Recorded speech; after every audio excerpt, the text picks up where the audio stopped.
Avertissement. Cette émission a pour but de porter l'auditoire à réflexion. C'est pourquoi la direction de la station souhaite vous rappeler que chaque affirmation mérite réflexion. Il ne faut rien prendre comme vérité simplement parce que c'est dit, car tout ceci demeure des théories ou la perception de chacun. Nous vous recommandons de garder un esprit critique et sceptique sur ce que vous entendez ici comme ailleurs. Bonne écoute, bonne réflexion. Bienvenue dans la zone.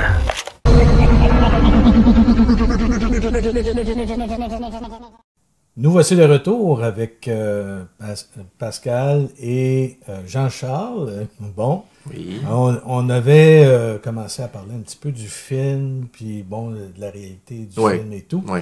Et c'est ça, c'est quand même passionnant, puis on en parlait un petit peu justement dans l'interruption là, de nos commanditaires.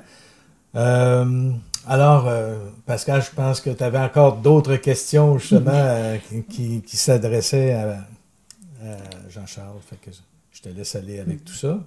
Oui, dans le film, tu parles de trafic humain. Oui. Puis, je me disais, tu as sûrement mis ça pour pouvoir donner comme ces informations, comme quoi ça existe. Oui. C'est ça ton but de... Oui.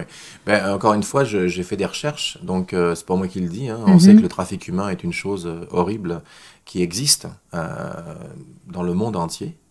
Mais là, je me suis intéressé plus particulièrement à une... Comment dirais-je?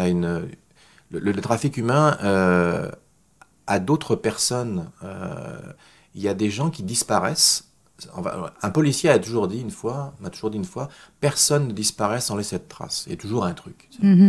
Mais il y a une catégorie, par exemple, il y a les gens qui se font kidnapper, il y a des gens qui se font sacrifier, il y a des gens dans les sectes, il y a des gens qui font des fugues, il y a des gens qui disparaissent pour des identités, etc. Et puis là-dedans, il y en a plein qu'on retrouve, tu vois, ou morts, ou dans la prostitution, quoi que ce soit, etc. Mais il y a toujours un pourcentage qui est de 3% à peu près, ou 2%, qu'on ne retrouve pas, qui a disparu sans laisser de traces. Et ça, c'est pas moi qui le dis, c'est un gars qui faisait des recherches là-dessus, qui avait fait 25 ou 30 ans chasseur de sectes, ça s'appelait, je pense, sur Canal D. Et le gars, il avait passé sa vie à rechercher justement tout ce qui était crime rituel, etc. etc. Il a expliqué que parmi tout cet éventail que je viens de citer, il y en avait un pourcentage qu'on ne retrouvait pas. Et là, il a commencé à parler de Yellowstone, du parc Yellowstone, dans lequel il est marqué à l'entrée que toute personne qui va s'égarer du chemin sur lequel il doit passer, on n'ira pas le rechercher avec les rangers parce que c'est trop de travail, puis c'est à vos risques et périls, il y a des animaux, etc. Sauf que les gens qui disparaissent avec leur camping-car, leurs valises, leurs affaires, et on ne retrouve rien de tout ce que je viens de citer. Wow! Ouais, donc, et puis ça, c'est les disparitions qui sont mystérieuses, comme dans le triangle des Bermudes. Ouais. Je veux dire, il y a des avions qui ont disparu, les gars, on les entend, ça grichouille, ils disparaissent. Là, qu'est-ce qu'on fait automatiquement? On envoie des avions pour aller chercher où ils sont. Les avions disparaissent, pas un boulon, pas une tôle, pas un corps, pas un os, pas une goutte d'huile, et ils disparaissent. Donc, ça serait-tu des couloirs du temps Oui. ou un couloir qui nous amène à un autre monde? Moi, je pense qu'il y a des ouvertures temporelles qui sont dans le triangle des Bermudes. Encore ça, une fois, c'est mon analyse personnelle. Hein. Je n'ai pas dit que c'était... faut prendre ça pour argent comptant. Mais ils sont où, ces gens-là? Je veux dire, on doit retrouver, comme le MH370 qui a disparu avec tous ces gens à bord... on l'a jamais retrouvé. Je veux dire, on retrouve au moins, je ne sais pas moi, une bobette, une paire de chaussettes, une valise, un morceau de fermeture éclair. Je veux dire, tu ne peux pas disparaître comme ça qu'un avion avec 250 personnes sans laisser. Je veux dire, au niveau de la probabilité, c'est impossible. Okay, même si on dit ouais, mais la mer est vaste et tout. Mais non, tu retrouves quelque chose. Et avec les satellites, où ils sont capables d'écouter les gens, de détecter une fourmi carrément sur n'importe quoi, on me fait pas croire qu'on n'est pas capable de les retrouver. Ou alors, on sait très bien où ils sont, et on ne veut pas nous le dire. Ouais. Là aussi, c'est une possibilité. Il y a beaucoup de possibilités. Mais dans les disparitions des gens et des trafics humains, il y a un pourcentage qu'on ne retrouve pas. Mais Et c'est ça que je trouvais n'est ça pas normal. intéressant Mais dans oui. ton livre, parce que dans ton livre, qu'est-ce que je dis là? Lapsus. Peut-être ça va arriver. Peut-être, un livre. vais-je faire un livre. On ne sait pas. Qui sait. Mais c'est ça qui est intéressant, parce que les gens qui ont peut-être perdu quelqu'un vont Ouais. dire, ah, OK, c'est peut-être pour ça, tu sais. Parce que des fois, le monde ne va peut-être pas penser à ça exactement. Là, tu sais. Il y en a qui disparaissent directement avec leur voiture et qui n'ont même pas retrouvé la voiture. Ben, il y a déjà eu des histoires, je ne peux pas dire que c'est une légende urbaine, mais il y a déjà eu des gens qui disaient, moi je suis en contact avec des êtres d'une autre planète, et puis ils ont dit que je pouvais partir quand je voulais avec eux, puis là évidemment la personne s'est fait soigner, puis en psychiatrie, puis finalement non, ils se sont rendu compte qu'elle n'avait pas de problème psychiatrique, donc ils l'ont libérée, et puis cette personne-là un jour a dit à sa famille, écoutez, c'est demain le grand jour, je m'en vais, ils viennent me chercher, apprend son chat, sa valise, et on ne l'a jamais revue. Elle a disparu, elle a tout laissé, elle a vidé ses comptes en banque, elle a tout donné à ses petits-enfants, ses enfants. Là, ils se sont tous pensés qu'elle s'était suicidée. Ils ne l'ont jamais retrouvée. Au bout d'un moment, ils ont laissé tomber les recherches. Et l'endroit où elle habitait n'était pas un endroit où elle aurait pu disparaître du jour au lendemain. Tu sais, elle habitait pas près de la mer, ou elle habitait dans les montagnes et tout. Donc, le corps, ou n'importe quoi, les chiens policiers, tout, ils l'ont jamais retrouvée. Alors, les gens disent, elle est partie sur, je sais pas moi, Alpha du Centaure ou quoi que ce soit. C'était vrai. Et des gens auraient vu, juste avant, des lumières bizarres au-dessus de sa maison. Mais, encore une fois, est-ce qu'on doit joindre les deux? Mais toujours est-il qu'au moment où on se parle, on l'a jamais retrouvée. Tu comprends que, veut pas, si les gens disent, ouais, mais c'est pas vrai, c'est fake. Ok, d'accord, mais explique-moi. Il y a des gens qui sont disparus pendant un certain temps, là, je parle d'années, Oui. puis qui étaient allés au centre de la planète, qui disaient. Oui, il y a des gens qui, comme l'amiral Byrd avec son fils, lui, il est tombé en naufrage avec son fils, et puis il est tombé sur des gens qui faisaient 7-8 pieds de haut, et puis tout était incroyablement gros là-dedans, il y avait des animaux préhistoriques, donc là, tu avais l'explication de peut-être le monstre du Loch Ness viendrait d'un boyau du centre de la Terre, ou, tu sais.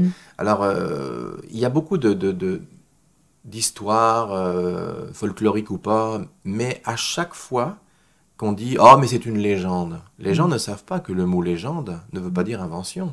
Légende vient du latin « legenda », qui veut dire ce qui doit être dit et révélé. Alors, une légende, c'est pas un truc farfelu. Moi, je pense qu'il y a plus de vérité dans les légendes que... Bien sûr. Ah oui, il y a toujours à la base une vérité. Après qu'elle est déformée, c'est fort probable. Mais à la base, il y a quelque chose. Si quelqu'un te dit c'est pas vrai, prouve-moi le contraire de pourquoi c'est pas vrai. Et si c'est pas vrai, où est cette personne? Si on ne la retrouve pas, ça reste mystérieux. C'est comme les ovnis, objets volants non identifiés. C'est pas forcément extraterrestre, mais en tout cas, si tu ne l'analyses pas, que c'est pas un avion, c'est pas un hélicoptère, c'est rien de drone, parce qu'il n'y avait pas de drone en 1930, hein, 100 ans. Mais là, ils mettent tout ça à la faute des drones, justement. Non, mais bien sûr, ou les satellites d'Elon Musk pour Starlink.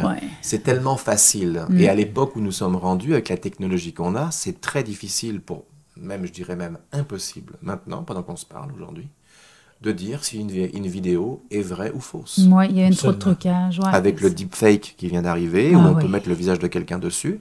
Crois-moi que si tu filmes un petit gris dans ton jardin qui est en train de prendre tes tomates, et que c'est vrai...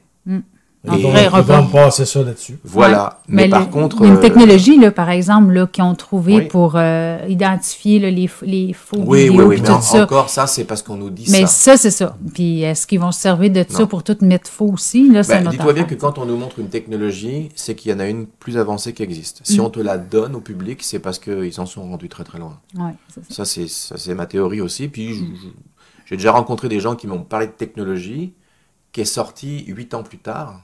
Donc je me suis dit, si on a parlé 8 ans plus tard et que 8 ans plus tard elle est là, qu'est-ce qu'il y a maintenant qui existe? Tu vois, on n'a pas fait de bonnes technologies en 50 ans.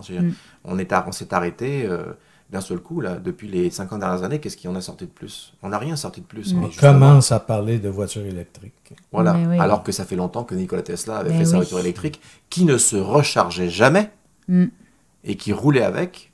Et il n'y avait pas de branche, il n'y avait pas d'électricité à cette époque-là. Donc, comment rouler son auto? C'était juste une petite batterie, quasiment. C'est ça. Normale. Qu'ils l'ont trouvé dans une décharge, une voiture. Ouais. Puis, en même temps, il y avait une antenne. Il captait. C'est ça. Je pense qu'il captait l'énergie du sol ou je ne sais plus trop quoi. Enfin, c'était quelque chose de très, très... Et c'est ça, la vraie Tesla. C'est pas la voiture qu'on nous montre en ce moment où il faut la charger.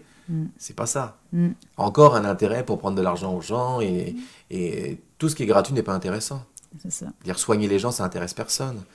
Guérir les gens, ça intéresse personne. Ce qui est le plus intéressant, c'est les gens qui sont, admettons, malades ou souffrants, parce que là, on vend des médicaments, puis ça fait tourner la société. Si jamais tu mets une voiture à énergie libre, les pompes à essence se cassent la gueule. Donc là, ça veut dire que c'est fini.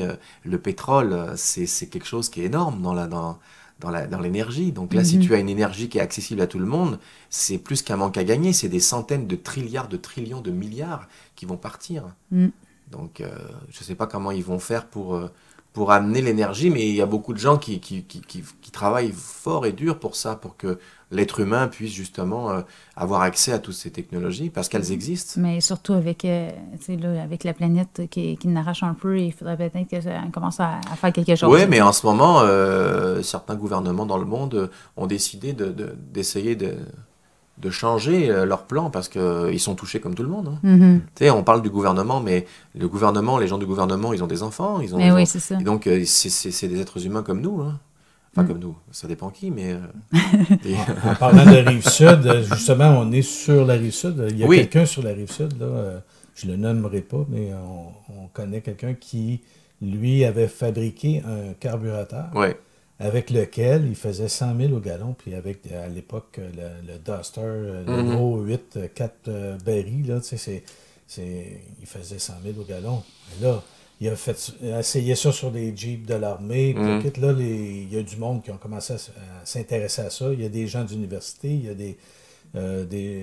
lui, il avait un brevet, en plus. Puis, à un moment donné, il y avait tout le temps des gens qui venaient l'embêter.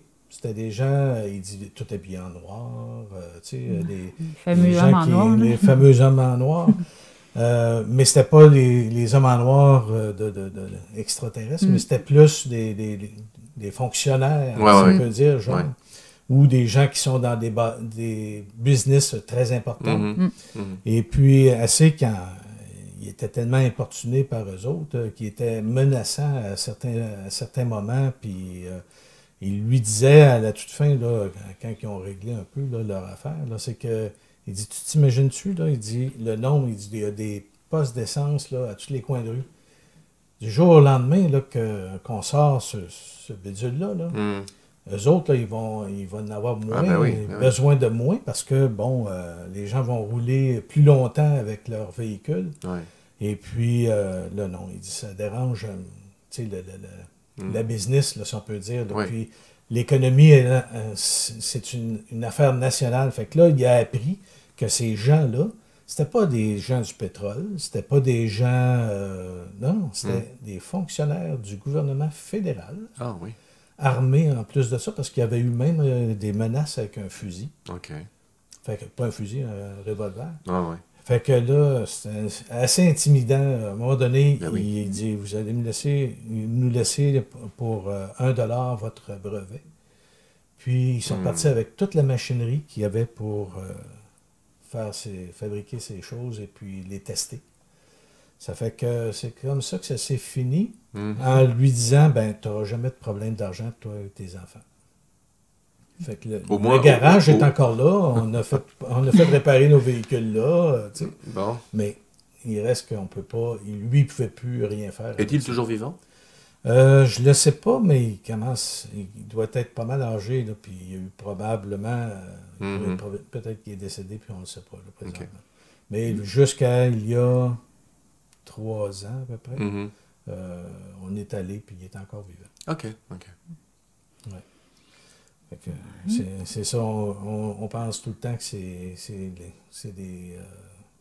la finance puis le gouvernement, ça marche aussi ensemble. Fait que c'est ça. C'était ma petite intervention. Correct, ça. Autre question? Oui, alors, j'en ai. Là, je me demande quelle commencer. C'est sûr. Là, moi, je sais que tu mentionnes dans ton film, je pense que tu as des facultés. Bip. OK. Ouais. Mais tu as voulu en parler parce que tu... Oui, j'ai voulu en parler parce que je ne suis pas le seul à en avoir. Après les abductions, beaucoup de gens développent des capacités extrasensorielles très développées. Aussi bien des capacités de télékinésie des capacités de télépathie, de précognition. Donc, toi, tu t'es fait enlever quand tu étais tout petit. Là. Oui, oui. C'est ça qu'on voit, je pense. Oui, dedans, oui, okay. oui. C'était peut-être une question que tu avais peut-être envie de me poser aussi. Oh, oui, sûrement, là-dedans. On va y revenir. Mais oui, tout à fait, oui, c'est ça. Les gens développent des capacités. Donc, oui, j'en ai eu. Puis, qu'est-ce que tu as vu? Quand tu t'es fait enlever, est-ce que tu veux nous parler un peu de ça? Ou, oui. C'était quoi ton expérience exactement? Très positive. Déjà, j'étais petit, j'avais 4 ans, donc les souvenirs que j'ai sont très lointains, mais ils sont revenus avec une hypnose de régression que j'ai faite en 2013, où là, j'ai su vraiment où j'étais allé.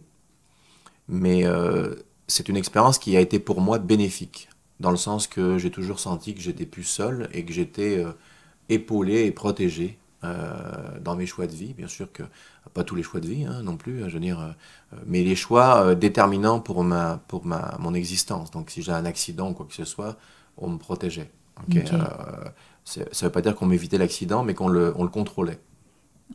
Si j'ai un accident de voiture, admettons, je vais peut-être avoir un muscle de froissé ou une jambe de pété au lieu de mourir. Mais l'incident doit se produire. Donc ça, c'est bien. Bon, pas pour la jambe pétée, mais, mais ce que je veux dire, c'est qu'il le contrôle. Il y a des choses immuables qui doivent arriver, mais qu'on peut contrôler. Et ça m'a toujours sauvé la vie. Dans la vie, la perception que j'ai eue, j'ai été souvent comment dirais-je, en situation de problème pour ma vie. Aussi bien, j'ai eu des accidents qui ont été contrôlés. J'ai eu comment on pourrait dire ça? Une maladie quelconque qui s'est déclarée, et puis j'ai été guéri subitement, comme ça, sans aucune explication rationnelle. Et moi, j'attribuais ça justement aux gens qui me protégeaient. Peux-tu nous décrire ces personnes-là? Alors, ceux que j'avais vus, quand j'étais petit à 4 ans, il y en avait 4, un devant, derrière et sur les côtés. Ils étaient blancs, translucides. C'était des êtres de lumière. Et alors, c'est comme ça qu'ils me sont apparus. Probablement, peut-être, pour ne pas me montrer une autre apparence. Parce que des fois, les flashs que j'avais après, je voyais d'autres personnes différentes. Mais je pense que, comme c'était tellement éclatant, eh bien, moi, je distinguais pas si c'était des hommes ou des femmes, mais je voyais la tête, les épaules, les mains, mais toutes très, très réfléchies, très, très, très, très blanc, tu vois. Donc, et puis, il me parlait par télépathie, puis il fallait que je me calme, très etc. grand. Grand par rapport à moi, c'est sûr, parce que moi j'étais tout petit. C'est vrai. Mais ce que je me rappelle, c'est quand je suis arrivé dans une sorte de bassinette, on va dire, elle était comme en métal liquide et elle prenait ma forme quand je m'allongeais ou que je me redressais. Ça, c'était comme quelque chose d'intelligent. Et toutes les parois du vaisseau étaient comme translucides et je voyais l'espace avec la Terre. Et là, j'avais peur parce que j'avais conscience que je verrais plus mes parents, parce que je voyais la Terre s'éloigner. Donc là, j'ai développé un petit syndrome qui était justement que j'avais peur d'être abandonné. En plus, je suis fils unique, donc j'avais vraiment très très peur.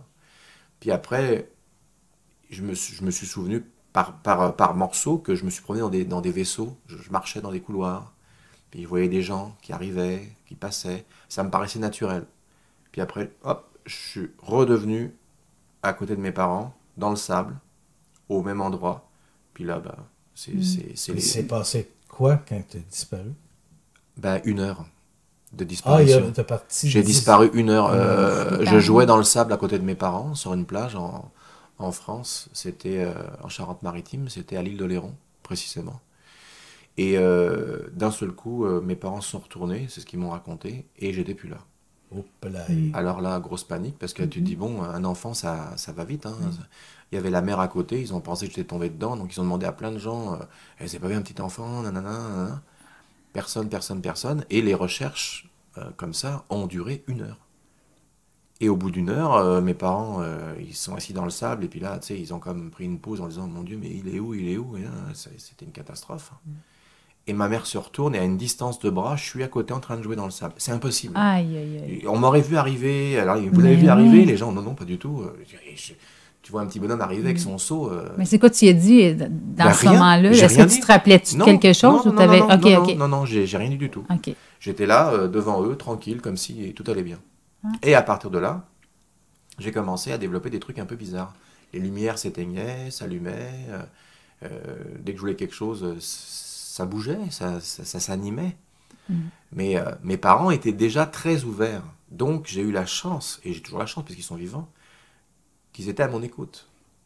J'ai pas eu ce problème que certains ont de se rétracter puis de se refermer. Ton troisième œil à cet âge-là, à 4 ans, il est très très ouvert. Tu as toujours gardé ces facultés-là aujourd'hui? Alors, Joker. OK. Est-ce que c'est arrivé une autre fois que tu t'es fait... Oui. Ah oui? Oui. À quel âge? Ben là, je peux pas en parler parce que je vais OK, le mettre dans... OK. Bip. Bip.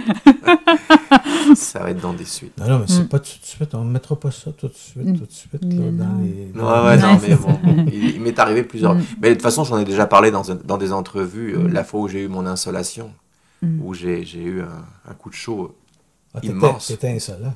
Insolent, exactement. Non, j'avais à peu près une douzaine d'années. Et là, je me suis retrouvé à l'hôpital. J'ai été évacué en hélicoptère. J'étais sur une montagne avec des petits amis. J'étais en colonie de vacances en France. Et j'étais précisément à Briançon, dans les Alpes françaises. Et là, j'ai été évacué par hélicoptère. Je suis arrivé à l'hôpital. On m'a mis un soluté. Par moments, je reprenais conscience et je perdais connaissance et ainsi de suite. Parce que j'étais déshydraté comme il fait. Incroyable. Et ils ont fait une radio pour savoir si j'avais pas rien au cerveau, parce que tu sais, quand tu fais une insolation comme ça, un enfant, tu rigoles pas avec ça. Ils m'ont fait plein de tests qu'ils n'auraient pas dû me faire. C'était pas normal, sans appeler mes parents. Et pendant qu'ils ont fait la radiographie, ils ont vu quelque chose d'anormal au niveau du cerveau, une tache. Okay. Et là, moi, quand je reprenais conscience sur la table de radiologie, ben, je les entendais discuter, puis je voyais, puis ils parlaient fort quand même. Puis ils pensaient que c'était une poussière qu'il y avait sur la radio. Puis quand ils ont refait la radio, il y avait toujours la même chose. Ils disaient, oh, on dirait comme un bout de métal. Donc on ne sait pas trop ce que c'était. Peu de temps après, lorsque je suis retourné dans ma chambre, là j'ai comme un trou. Je me souviens de ça, puis après, je reprends connaissance. Là, ils me remettaient un petit peu de glucose, etc. dans le bras, tu sais. Là, j'ai vu un médecin qui était là devant moi avec la radio, il parlait avec un autre. Puis à côté, c'était un militaire. Donc je me suis toujours posé la question après, pourquoi il y avait un militaire dans la chambre? Je ne comprenais pas pourquoi. Et après mes recherches, grâce à l'Internet, j'ai découvert que l'hôpital où j'étais était un hôpital militaire dans une montagne. Et il y avait une base militaire dans cette montagne. Ouais. Alors, quand j'ai dit ça à mes parents, même très ouverts, ils m'ont dit, qu'est-ce que c'est que cette histoire-là? J'ai bien hâte d'avoir les radios, parce que la facture, ma mère, il faut qu'elle la paye. Hein. Et lorsqu'elle a eu la facture, il n'y avait pas la radio. Alors ma mère a dit, où est la radio de mon fils?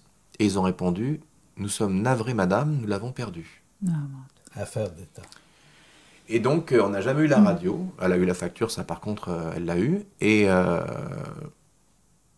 c'était ça. Donc, j'ai trouvé ça très étrange parce que c'était quelque chose de militaire. Donc, forcément, j'ai commencé à penser, maintenant, avec les connaissances que j'ai, aux bases militaires, MyLab et compagnie,